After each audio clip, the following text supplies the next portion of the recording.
Hello, me again. We're in our fourth opera now, and it is a very interesting work. The only full-length opera by the last great composer, the Russian international success, Igor Stravinsky. A very, very great man indeed. And the text is by one of the great English poets of the century, Wystan Hugh Auden. So we have here the makings of a masterpiece, and I believe it is a completely fulfilled masterpiece, although unique in every way because of both these great artists. I'd like to take this piece to talk to you about the visual aspects of opera, which also means the physical aspects of opera. So in this little introduction, I'd like to talk to you briefly about each little aspect of the visual aspects of opera that we're going to look at together.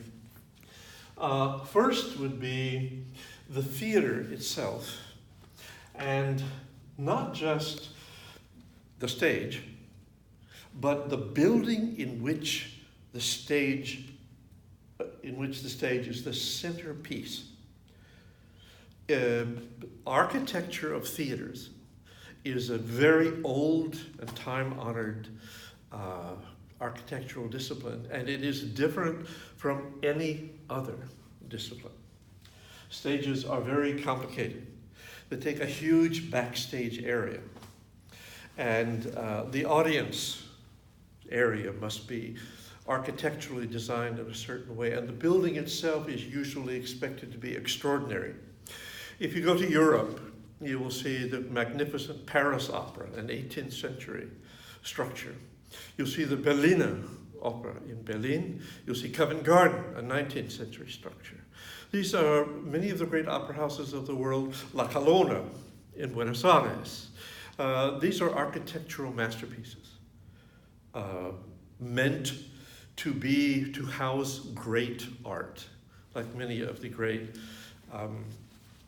art collections of the world. So, but within this sits the stage, and the stage is a wonderful thing. We'll talk about that separate from the building itself, or as the heart and spirit of the building itself. We also want to look at the performer, which I'd like to talk about as a living statue, and the costumes, the makeup, and the world of the performer and the challenges she or he faces on the stage.